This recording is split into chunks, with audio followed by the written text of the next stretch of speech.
शिक्षा निकेतन high school class 7। आज हम बसंत का 10 लेसन पढ़ेंगे अपूर्व अनुभव।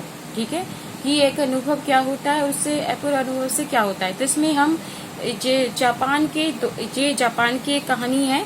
इनमें दो बच्चों की दोस्ती के बारे में बताया गया, जिसमें से एक बच्चा जो है हैंडीकैप है, जो अपने पैरों से सही तरह से नहीं चल पाता, परंतु जो उसका मित्र होता है वो किस तरह से अपने पेड़ पर उसकी चढ़ने में मदद करते हैं, और इस तरह से उनको अनुभव होता है कि किस तरह से उसे कार्य किया जा सकता है।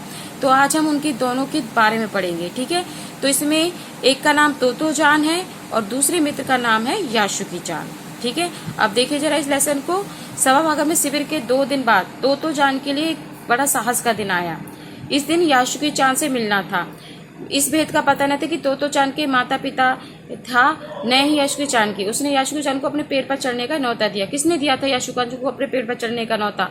तोतो चान ने। ठीक है, तोतो चान जो एक लड़की है, उसने यासुकी चान को उसका घर के पास एक पेड़ है, उस पर चढ़ने का न्योता दिया। भी आज हम पेड़ पर चढ़ेंगे। ठीक है, अब पेड़ पे खुद चढ़ने का हर एक बच्चा बाग पर जो पेड़ पर चढ़ने की हिम्मत नहीं रखता था। तो उसको क्या कहते थे, तोतो चान का जो पेड़ का मैदान बाहरी किस्से में जाने वाली सड़क के पास था। उसकी ऊंचाई भी बहुत ऊंची थी और तोतो चान अक्सर खाने की छुट्टी के समय स्कूल के ऊपर चढ़ी मिलती थी। जो तोतो चान थी वो हमेशा पेड़ के ऊपर ही बैठी मिलती थी, और यासुकी चान तो जो था वो नीचे से ही सड़क पर चलते लोगों को देखा करती थी। जो उसकी जो मित्र थी ऊपर पेड़ पर चढ़ के। बच्चे अपने पेड़ पर चढ़ने को निजी संपत्ति मानते थे। किसी दूसरे पेड़ पर चढ़ना तो पहले जैसी शिष्टता से माफ कीजिए। यासुकी जो चान था उसको क्या था, पोलियो था, बचपन से पोलियो था, तो इसलिए वो पेड़ पर कभी नहीं चढ़ पाता था। ठीक है, यासुकी चान पेड़ पर नहीं चढ़ पाता था, परंतु तोतो चान जो थी उसे पेड़ पर अपने पेड़ पर चढ़ने का न्योता देती है, भाई मैं तुम्हें अपने पेड़ पर चढ़ाऊंगी।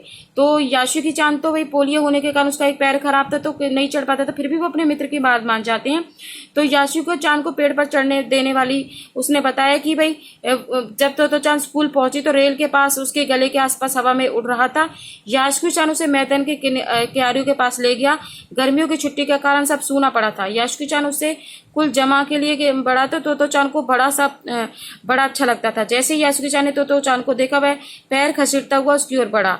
उसके जो चाल सिदर को रखने के लिए पहले हुआ था, तो तोतो चान उद्देशित था कि भाई उसे भी पेड़ पर चढ़ना है। तो तोतो चान थी अपनी पेड़ की ओर ले गए। उसके बाद वह चौकीदार के छप्पर की ओर भागी। तो उसने क्या देखा, भाई मेरा मित्र वैसे तो पेड़ पर नहीं चढ़ सकता। तो उसने क्या करा, जो वहां पेड़ के पास जो चौकीदार थी उसकी एक झोपड़ी थी, और उस पर क्या थी, उसकी झोपड़ी के पास क्या था, एक वो था सीढ़ी पड़ी हुई थी। ठीक है, यानी जो चढ़ने की सीढ़ी होती है ना, उसको खींच कर ले आती है और उसको पेड़ के पास में लगा लेती है। देखो ये पिक्चर में दिखाई गई है। इस पर इसको क्या करती है, जो तोतो चान होती है खुद तो पेड़ के ऊपर चढ़ जाती है और यासुकी चान से कहती है भाई तुम इसके ऊपर चढ़ो। अब यासुकी चान अपना पैर सीढ़ी पर हटाता नहीं है और ऊपर चढ़ते चला जाता है। तो तोतो चान को पहली बार लगा कि भाई ये काम जो है इतना आसान नहीं है जितना वो सोचकर बैठी थी कि भाई अपने मित्र को इस तरह से ऊपर चढ़ा लेगी। पर यासुकी चान उसके पेड़ पर चढ़े। यह उसकी ये इच्छा थी कि भाई मेरा मित्र जो है मेरे साथ भी पेड़ पर चढ़े। तो उसने क्या करा, वो छप्पर से दौड़ी गई और उसने ये इस तरह से एक सीढ़ी लेकर आई। ठीक है, यासुकी चान को। तो उसने क्या करा, उसकी जो सीढ़ी पर से अपने उसको मित्र को चढ़ाना शुरू किया। तो यासुकी चान ने घबराकर तिपाई से सीढ़ी जो थी वो काफी पसीना आ रहा था, तो उसकी तरफ देखा कि हाथ पांव उठाकर पहली सीढ़ी पर रखा। तो उन दोनों ने बिल्कुल भी पता न चला कि कितनी समय यासुकी चान को ऊपर चढ़ने में लगा। सूर्य की इतनी तेज गर्मी थी, बहुत ज्यादा। तो तोतो चान ने नीचे से उसको सीढ़ी पर धरने में मदद कर रही थी। अपने सिर से उसको, जैसे पिछले जो हिस्सा होता है ना, जैसे देखो इस पिक्चर में दिखाई दे रहा है कि जो यासुकी चान है उसको अपने मित्र को ऊपर पेड़ पर चढ़ा रही है तोतो चान को।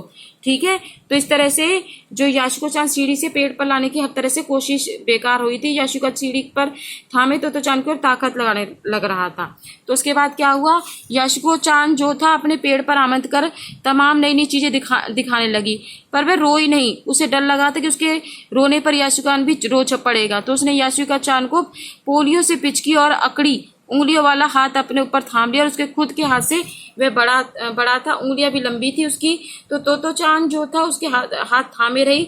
तब वह बोली तुम लौट जाओ मैं तुम्हें पेड़ पर खींचने की कोशिश करती हूँ। तो वो क्या करता है, याशुकी चान लेट जाता है और उसको पेड़ पर चढ़ने की कोशिश करती है। इस समय खड़ी तो चांद और याशुकी चान को पेड़ की ओर खींचते। अगर कोई बड़ा देख रहा तो जरूर डर के मारे चीख मारता, परंतु जो याशुकी चान थी तो चांद पर पूरा भरोसा कर रही थी और खुद भी याशुकी चान के लिए भारी खतरा उठा रही थी। तो उसने क्या करा, पूरी ताकत से याशुकी चान को खींचने लगी।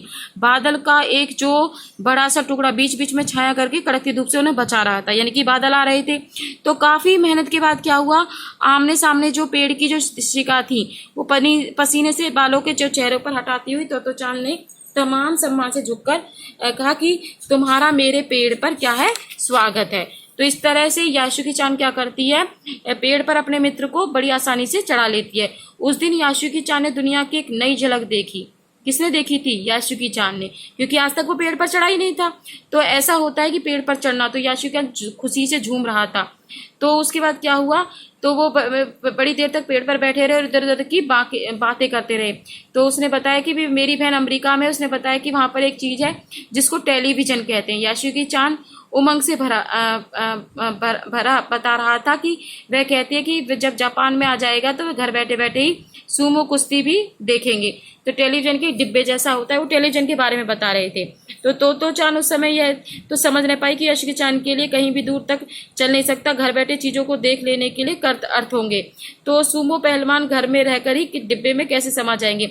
उसका आकार तो बहुत बड़ा होता है, उल्हावनी होती, क्योंकि उस समय टेलीविजन नहीं थे। तो जो तो चान थी वो ये समझ रही थी कि भाई इतना बड़ा जो कुश्तीबार है वो उस टीवी में कैसे समा जाएगा। तो उसकी बातों को बहुत ध्यान से सुन रही थी। तो ऐसा लग रहा था कि जैसे उन्हें कि ये उसके याशुकी चान के पेड़ पर चढ़ने का ये पहला और अंतिम मौका था। समझ में आया ये लेसन। इसमें इसलिए पूरा अनुभव बताया कि किस तरह से एक अनुभव से किस तरह से कार्य को किया जा सकता है। आज का ये लेसन आपका कंप्लीट हो गया है। कुछ शॉर्ट क्वेश्चन और अभ्यास के क्वेश्चन आपको कॉपी में लिखने हैं और इनको साथ में लर्न भी करना है।